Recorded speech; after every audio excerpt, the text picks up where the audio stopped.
kita dijadikan Nabi umat Nabi Muhammad sallallahu alaihi wasallam. Ni'mal hidayah, inayah, taufiq, wasihah wal afiyah.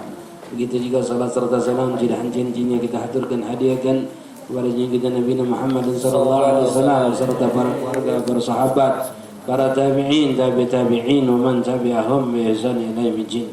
Ya ma'asyiral hadirin ikhwan mustami'in rahimakumullah. Lanjutkan di dalam membahas kitab Sulamut Taufiq yang digarang oleh Imam Abdullah bin Husain bin Zahir dan disyarahkan di dalam kitab Barakatus Syuhud At-Tasdiq yang digarang oleh Imam Muhammad Nawawi Al-Banduni rahimahullah di dalam membahas tentang masalah ilmu tauhid, ilmu fikih dan ilmu tasawuf. Masih di dalam permulaan di dalam kitab Sulamut Taufiq tersebut.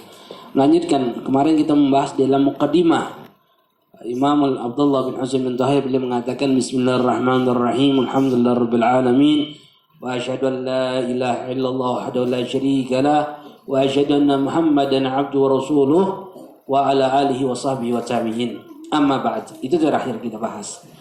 Lalu beliau melanjutkan, fahada juz'un latifun yasharallahu ta'ala fima yajibu ta'allum wa ta'limu وعمل بما للخاص والعام والواجب ما وعد الله فاعل بثواب وتوعد تاركه بالعقاب وسميت سلام التوفيق إلى محبة الله على التحقيق.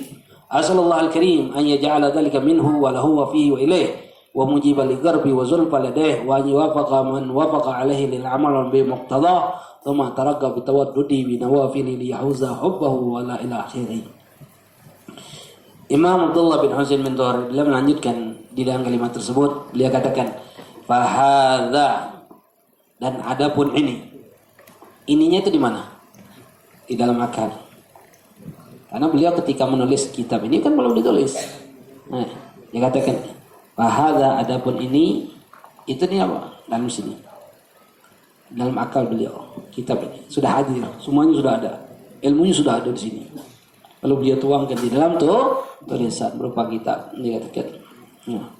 Beliau katakan juz'un latifun, ini kitab bagian yang sedikit, ini katakan. Padahal kitabnya belum ada. Kitabnya ada belum? Belum. Ini katakan masih di sini. Ini katakan. Ada. Lalu beliau katakan ya sallallahu ta'ala bima yajibu ta'allum wa ta'lim.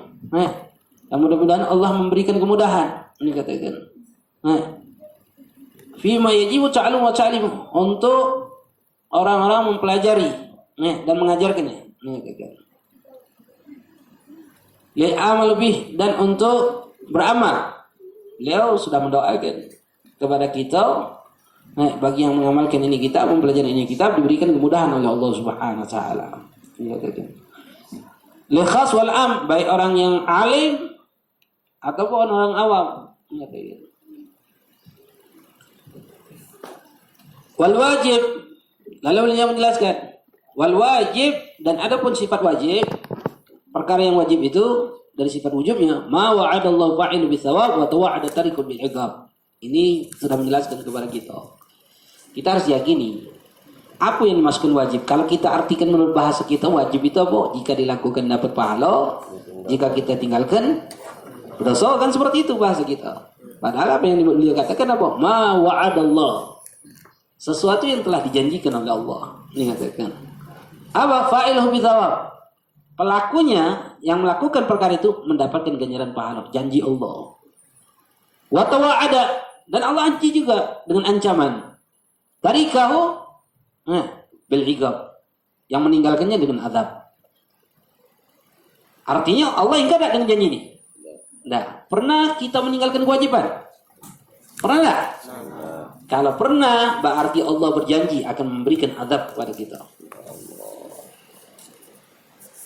Janji Allah. Allah ingkar dengan janji? Enggak. Ini katakan. Istihgal bi'iqab. Ini katakan. Berhak untuk diadab. Karena Allah tidak akan. Fala yunafil afu wa yakfi fi sirqil wa'id wujudan li wahid min al-'asah ma'al afu an ghairihi. Artinya di sini dikatakan ulama, intinya paham seperti ini. Ketika kita meninggalkan kewajiban, mengatakan ataupun melakukan keharaman, itu Allah janjikan kepada kita. Jika meninggalkan kewajiban dan melakukan keharaman, Allah janjikan kepada kita untuk mengadab kita. Jika kita melakukan kewajiban dan meninggalkan keharaman, Allah janjikan kepada kita untuk memberikan ganjaran pahala kepada kita. Ingat, Allah tidak akan pernah ingkar dengan janjinya kepada kita. Tapi ingat, di garis bawah lagi, Allah pun juga memberikan janji kepada kita jika kita bertobat sebelum mati kita. Sebelum mati, syaratnya sebelum mati. Kalau sudah mati selesai, tidak ada cerita lagi. Tetap Allah akan tegakkan janji tersebut. Sebelum mati tersebut, kita bertobat kepada Allah Subhanahu wa taala dan Allah akan ampuni dosa tersebut. Jika Allah janjikan kepada kita taubat akan mengampuni dosa kita, maka nikmat hidup yang Allah berikan saat ini luar biasa. Kenapa? Karena dengan nikmat hidup ini kita diberikan kesempatan oleh Allah untuk bertaubat daripada setiap maksiat kepada Allah supaya Allah melepaskan atau mengampuni dosa kita. Makanya perkara yang wajib itu kata ulama tidak dinafikan, Allah itu juga memberikan pemaafan. Tapi wajib yakini bahwasanya pasti Allah akan memberikan adab walaupun kepada sikap makhluk Allah yang ada di muka bumi ini, yang pernah Allah ciptakan di dunia ini. Nah, yang lainnya dimaafkan, diampuni oleh Allah Subhanahu wa taala, tapi pasti artinya ketika ada neraka pasti Allah akan masukkan orang itu ke dalam neraka. Dikatakan. Nah, tapi ada kemungkinan Allah akan juga mengampuni mereka orang, tapi jelas ada sikap Allah pasti. Yang akan diberikan atau dimasukkan ke dalam neraka. Na'udzubillah, na'udzubillah. Wasama itu. Dan adapun kitab ini, Juz'un Latif ini, bagian yang sedikit ini, aku namakan Sulamu Taufiq illa mahabbatillah ala tahqiq.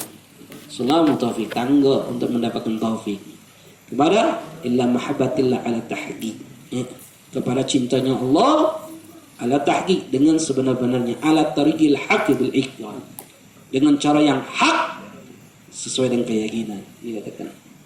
Lalu beliau doakan lagi bagi yang mengajarnya. Assallallahu karim, aku minta kepada Allah yang maha dermawan, ayja'ala dzalika juz'un latif, aku minta kepada Allah ini supaya kitab ini yang sedikit ini minhu, berharap ini dari Allah Subhanahu wa taala. Tidak pengen dipuji. Ikhlas benar-benar karena Allah Subhanahu wa taala. Ikhlas tidak ada keinginan untuk selain Allah. Ini katakan hanya untuk Allah. Wa fihi, dan berharap mengajaran dapat ganjaran dari Allah. Ini katakan. Wa ilaih, dan berharap ini amal diterima oleh Allah Subhanahu wa taala. Ini katakan. Mujibal li qurbi, dan mengharap juga ini menjadikan wajib aku bisa mendekatkan diri kepada Allah Subhanahu wa taala wa zulfaladeh, dan mendapatkan kedudukan yang tinggi di sisi Allah Subhanahu wa taala yaumul qiyamah. Beliau meminta kepada Allah, lihat keikhlasan beliau mengajarkan kepada kita, jika melakukan suatu amal ini karena Allah sudah. Tidak berharap dipuji oleh Allah selain Allah. Tidak berharap dipuji, wow hebat, nah, itu yang dikatakan. Ikhlas karena Allah. Mengharapkan punya rasa cinta kepada Allah Subhanahu wa taala. Mengharapkan punya dapat ganjaran di sisi Allah Subhanahu wa taala, bukan dari sisi makhluk Allah. Tak mau dapatkan hasil dari manusia, tak mau. Beramal karena Allah. Makanya penting bagi dalam kehidupan kita, ketika kita beramal jangan berharap manusia, pasti kecewa kita. Karena hidup ini adalah proses. Jangan mengharapkan hasil. Hidup ini kan proses. Jangan pernah kita mengharapkan hasil dalam hidup ini. Karena hasil itu adalah kita mintanya kepada siapa? Cukup Allah sudah yang akan memberikan hasil kepada kita. Makanya Anda sendiri sampaikan bahwasanya ibarat kita dalam hidup ini seperti apa? Seperti batu permata yang belum biasa. Batu itu, ingatlah dulu Anda tidak pernah tahu bahwasanya batu koral yang ada di pinggir-pinggir sungai itu, ternyata kalau sekarang ini masuk di itu jadi batu cincin. Kalau dulu tidak pernah tahu batu koral lah. Tapi ternyata ketika dia luar biasa, jadi batu cincin. Padahal batu koral itu saya nggak nemu, kita buang dulu. Tapi ketika diasah jadi permata. Nah, pengasahan itu, proses itu dalam hidup inilah. Makanya kita ini dalam hidup adalah memproses diri kita di hadapan Allah. Sampai apa? Sampai batu ini menjadi apa? Permata di mata Allah. Bukan di mata manusia. Kalau jadi permata di mata manusia, tidak ada manfaatnya. Sering ada sampaikan kita ini, yang cinta sama kita ngelolo, wong seneng. Woi, Masya Allah, Ustaz itu hebat, yang keren, bagus. Woi, padahal ngelolo. Nah, kenapa? Dia cinta sama kita, nyingok kita bagus kalau. Kalau kita benar di hadapan wong yang tidak senang sama kita, masih itulah buruk kita. Saya tahu kita ini benar. Kata wong masih, ayo udah itu nyai be, ayo udah itu. Ya. Selalu gitu. Kenapa? Karena dia datang menolong kita. Itu sifat manusia. Jadi jangan pernah berharap sama manusia, tapi berharap sama Allah. Makanya dalam hidup ini proses ikhwan. Cakman proses ini batu ini jadi permata di mata Allah. Makanya supaya batu itu menjadi permata di mata Allah dalam proses ibadah batu, yaitu harus asahannya harus kuat. Harus dengan asahan yang kasar. Seperti itu. Artinya ketika kita nak mujahadah di awal permulaan, kita harus berusaha dulu mujahadah, memaksakan diri kita kepada Allah. Paksakan semaksimal mungkin. Mujahadah luar biasa, kasar. Batu ini nak diasah, pertama dengannya hanya kasar. Mujahadah sampai asahan itu dengan asahan yang halus. Artinya kita sudah terbiasa melakukan hal itu. Kalau sudah terbiasa melakukan hal itu, alhamdulillah. Baca sholat lima waktu, kita kan mungkin sudah terbiasa. Dia katakan sholat lima waktu. Nah, yang tidak terbiasa sholat berjamaah mungkin masjid. Nah, artinya seperti itulah hidup ini, ikhwan. Makanya beliau menjelaskan. Sebelum beliau memulai untuk mengarang ini kitab, beliau jelaskan bahwasanya apa yang dilakukan oleh beliau ini ada tujuannya apa? Ya ja'al dzalikan minhu, dari Allah, walahu hanya untuk Allah, wa fihi mengharapkan ganjaran pahala dari Allah, wa ilaih dan kembali kepada Allah Subhanahu wa taala. Harapan amal ini diterima oleh Allah, tidak karena makhluk sudah. Makanya penekanan di dalam setiap apa yang harus kita lakukan. Makanya di dalam setiap ibadah yang kita lakukan, sholat, wudu, puasa, zakat dan berbagai macamnya. Di dalam masalah niat ada kalimatnya apa? Lillahi ta'ala. Karena Allah Ta'ala. Usalli fardhu maghribi lillahi ta'ala. Sunat apa? Nawaitul ghusl.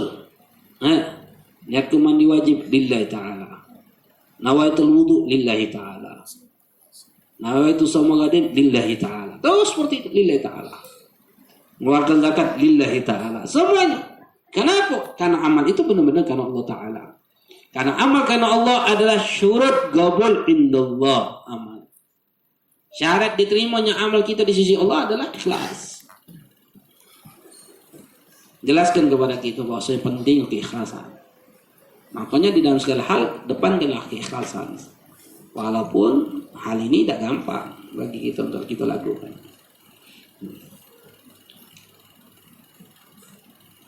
Wa an yuwafaqa man wafaqa 'alal amal, dan aku berharap juga minta kepada Allah Subhanahu wa taala membenarkan orang yang mempelajari ini kitab mengatakan li amal bil muqtada, untuk melakukan amal ibadah dengan apa yang dituntut oleh Allah Subhanahu wa taala. Berharap beliau doakan kita juga. Artinya beliau berharap bahwa yang mempelajari ini kitab memperhatikan ini kitab, mendengarkan ini kitab, harap supaya wong itu bisa melakukan amal sesuai dengan apa yang inginkan oleh Allah Subhanahu wa taala. Karena apa? Di zaman kita sekarang ini berapa banyak wong ingin mendekatkan diri kepada Allah, ternyata dia itu salah jalan. Dan dia menyangka dirinya benar. Banyak yang gitu. Banyak pemahamannya sekarang ini, akidah-akidah yang terjadi di zaman kita sekarang ini, mereka tuh berpikir mereka itulah yang di jalannya Allah. Kan gitu, benar? Mereka beri keyakinan bahwasanya mereka itu ada uang yang berjalan di jalan Allah. Dan mereka berkeyakinan kita nih yang salah. Kan itu kan? Kita juga sebaliknya. Kita juga sebaliknya. Kita yang berkeyakinan, kita yang berjalan Allah, kita berkeyakinan mereka telah yang salah. Seperti itu. Makanya Imam Abdullah bin Husain bin Tahir beliau katakan, aku berharap orang yang mempelajari ini kitab, yang memperhatikan ini kitab, baca kitab, yang mempelajari mendengarkan ini kitab, berharap bisa mengakukan amal bil muqtada dengan apa yang diinginkan oleh Allah Subhanahu wa taala. Seperti melaksanakan perkara yang diwajibkan oleh Allah atau menjauhi yang dilarang oleh Allah. Thumma aku berharap juga taraqi bi tawadudi. Naik menjadi mahabbah, cinta binawafili, senang dengan perkara yang sunnah. Menyatakan senang dengan perkara yang sunnah apa? Liyahuza hubbahu wa wala. Supaya apa? Jika kita memperbanyak amal sunnah, supaya mendapatkan cintanya Allah dan pertolongannya Allah Subhanahu wa taala. Makanya sesuai dengan suatu hadis daripada hadis Rasulullah sallallahu alaihi wasallam, qala Allah taala di dalam hadis qudsi, Nabi menceritakan bahwasanya Allah Subhanahu wa taala berfirman, "Wala yazalu 'abdu yataqarrabu ilayya binawafili hatta uhibba. Fa idza ahbabtu kuntu sam'ahu alladhi yasma'u bi wa basarahu alladhi yubshiru bi wa lisanu alladhi yantiqu bi wa yadahu allati yabtisu biha wa rijluhu allati yamshu biha." Allah katakan apa? Tidaklah seorang hamba dia mendekatkan diriku sampai dengan perkara-perkara yang sunnah, dekatkan diri dengan perkara-perkara yang sunnah, semuanya dilakukan. Hatta uhibbahu, sampai aku mencintainya. Kalau sudah dicintai oleh Allah, Allah, inilah yang dikenal dengan wali Allah. Wali Allah itu adalah wong yang dicintai oleh Allah. Kalau sudah sampai ke makam dia dicintai oleh Allah, dia pasti adalah walinya Allah Subhanahu wa taala. Kalau sudah sampai makam di kedudukan dia dicintai oleh Allah, apa kata Allah kepada hamba tersebut? Dia katakan, fa idza ahbabtu, jika aku sudah cintai dia, kuntu sam'ahu alladhi yasma'u bih, aku menjadi pendengarannya yang dia mendengarkan sesuatu tersebut. Artinya apa? Aku ridho dengan apa yang dia dengar galo-galonya. Artinya Allah akan arahkan dia mendengar sesuatu yang diridhoi oleh Allah. Kupingnya tidak akan mendengarkan sesuatu yang tidak diridhoi oleh Allah. Selalu terarah. Setiap mendengar sesuatu adalah mendengar sesuatu yang diridhoi oleh Allah. Dengar majlis ta'lim, dengar Al-Quran, dengar ceramah, dengar zikir, dengar hal-hal yang baik mengingatkan dia kepada Allah Subhanahu wa taala. Bukan hanya pendengarannya, dikatakan wa basyarahu, aku akan menjadi penglihatan dia yang dia gunakan dengan penglihatan tersebut. Artinya matanya dia akan melihat sesuatu yang diridhai oleh Allah. Matanya akan memandang sesuatu yang terarah, yang diarahkan oleh Allah. Mandang Quran, mandang kitab, mandang ilmu yang bermanfaat, mandang orang-orang saleh, dia akan bisa melihat sesuatu yang tidak diridhai oleh Allah Subhanahu wa taala. Itu kalau sudah uang itu dicintai oleh Allah Subhanahu wa taala. Lisannya, aku akan jadi lisannya kata Allah. Alladzi yantiqu bih. Lisannya yang selalu berbicara. Artinya dia akan berbicara dengan apa yang diridhai oleh Allah. Semuanya. Wayad, aku akan jadi tangannya yang dia gunakan tangan tersebut. Nah, aku akan menjadi kakinya kata Allah. Yang dia gunakan kaki tersebut, yang dia gunakan jalan. Artinya tangannya, kakinya, seluruh anggota tubuhnya akan melakukan hal-hal yang diridhai oleh Allah Subhanahu wa taala. Itu kalau wong sudah dicintai oleh Allah Subhanahu wa taala. Dengan cara apa? Melakukan perkara yang diwajibkan oleh Allah seluruhnya, lalu memperbanyak dirinya mendekatkan perkara-perkara yang sunnah sampai di titik dia dicintai oleh Allah. Kalau sudah di titik dia dicintai oleh Allah, Allah. Apa yang dilakukannya sudah pasti diridhai oleh Allah. Apapun, dengar diridhai, nyingok yang diridhai, berbicara yang diridhai, berjalan yang diridhai, berbuat menggunakan tangannya perbuatan yang diridhai oleh Allah. Semuanya. Kenapa? Karena dia memperdekatkan diri kepada Allah setelah melakukan perkara yang diwajibkan, yaitu dengan memperbanyak melakukan hal-hal yang disunnahkan. Makanya perkara yang sunnah itu bukan perkara sepele. Perkara yang sunnah itu perkara yang luar biasa, ikhwan. Wabil khusus di zaman kita sekarang ini. Berapa banyak sunnah-sunnah kita anggapnya sunnah biasa be. Dulu pandangan para sahabat, orang-orang solihin, di dalam melakukan sunnah atau meninggalkan perkara yang makruh, mereka katakan apa? Setiap mereka melakukan perkara yang sunnah, mereka katakan karena Nabi melakukannya, maka kami lakukan. Ketika perkara yang makruh, mereka bukan katakan makruh, tapi mereka katakan karena Nabi tidak menyukai tersebut dan meninggalkan perkara tersebut, kami pun meninggalkan perkara tersebut. Tapi sanadnya yang disandarkannya adalah kepada Nabi. Beda di zaman kita sekarang ini, tidak. Perkara sunnah, sunnah juga. Ditinggalkannya justru. Perkara yang makruh, dilakukannya, makruh juga. Bukan dosa, ada apa? Makruh juga. Berbeda, bergeser hukum itu. Makanya penting bagi diri kita, ketika kita melakukan perkara yang sunnah, bukan hanya hukumnya sunnah saja, bukan. Tapi perkara ini adalah perkara yang disenangi oleh Rasulullah. Meninggalkan perkara yang makruh bukan karena kita tidak menyenangi perkara tersebut, bukan, tapi karena perkara itu adalah perkara yang tidak disenangi oleh Nabi Muhammad SAW. Tidak disenangi oleh Rasulullah. Yang saat ini sering kita lakukan perkara-perkara yang makruh, tidak disenangi oleh Rasulullah. Jangan jingok hukum makruhnya, tapi jingok perkara itu tidak disenangi oleh Rasulullah. Allah, tidak senang Rasulullah. Ingatnya tidak senang Rasulullah, tapi tetap kita lakukan. Tidak makruh juga. Pas bos. Makruh juga. Ada yang mengatakan haram, ada yang mengatakan makruh. Tapi ingat perkara itu tidak disenangi oleh Rasulullah. Apalagi masalah rokok, ikhwan. Astagfirullah. Dengar ya, kalau kita ngerokok, kamu ngerokok masih, kita doakan mudah-mudahan berhenti. Amin. Amin. Amin. Ya Allah. Kalau kamu rokok, kalau pergi majlis maulid, rokok jangan dibawa, tinggal ke bawah. Kalau kita majlis rokok jangan bilang bocor, taruhlah bawah. Kenapa? Karena mereka salafus shalihin, para wali Allah, mereka melihat kalau hadir maulid pas mahalul qiyam, Rasulullah hadir di tempat tersebut. Kecuali jika di tempat itu ada orang yang bawa rokok, Rasulullah tidak hadir, tidak jadi hadir Rasulullah. Makanya yang gara-gara kamu ada yang bawa rokok, kami tidak didatangi oleh Rasulullah. Jadi kalau kamu rokoknya simpan di bawah, ada. Kalau di bawah. Kalau pacarnya tidak salah bawa kalau pergi majelis. Kalau pacar ini dah, Pak Habib tak boleh ngokok, tak boleh bawa ngokok. Dah majlis tempat lain belah. Tinggal ke majlis je, bukan tinggal ke rokok je. Oh ya Allah. Na'udzubil. Bukan tinggal ke rokok, majlis je tinggal gitu.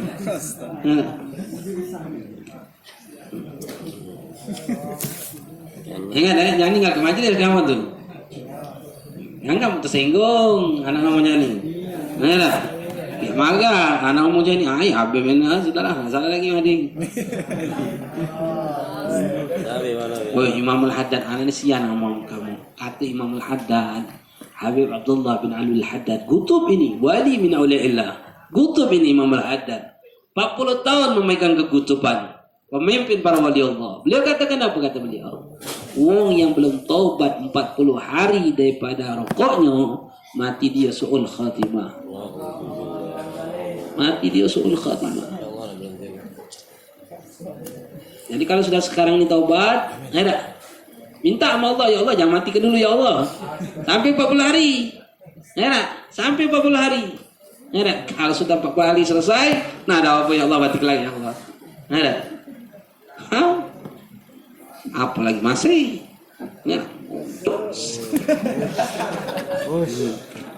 kita doakan mudah-mudahan Allah senantiasa memberikan hidayah kepada kita, taufiknya untuk kita jauh daripada hal-hal Amin. yang dimurkai oleh Allah, yang tidak disenangi oleh Rasulullah. Wabil khusus rokok, berhentilah kita. Amin. Amin. Kemudian kalau sudah dicintai oleh Allah, walahu kata Allah akan tolong kita di dalam segala hal. Allah akan tolong kita di dalam segala hal. Dunia ini ringan, kita berjalan, masya Allah, jalan cakap hati masalah. Wong buntu kita tenang, ada. Wong susah nengok corona kita tenang. Kenapa? Sudah yakin pertolongan Allah sama kita sudah. Dikatakan bukan main nikmatnya. Di dunia senang, mati senang. Hisab masuk surga pula langsung bersama Rasulullah. Ada. Pas mati nyanyi, bukan main itu ya. Pas mati baca-bacakan kalimat la ilaha illallah. Apalagi baru-baru ini di ada siko ustaz di mana? Di Aceh apa di mana? Ada. Ketika ceramah memerintahkan untuk melakukan kebaikan, meninggalkan sesuatu yang diharamkan oleh Allah. Tengah ceramah itu masih baik kalau sini. Langsung dia mengucapkan kalimat la ilah. Berhenti ceramah itu langsung berubah kalimatnya la ilaha illallah. Nyampak langsung meninggal. Ya Allah. Anak pikir kalau Allah nak memuliakan seorang itu kan biasa mungkin. Ada wong ustaz kampung mungkin tidak terkenal, tapi ketika dia ceramah memberikan nasihat, tahu-tahu ceramah itu berhenti langsung mengucapkan kalimat la ilaha illallah dia.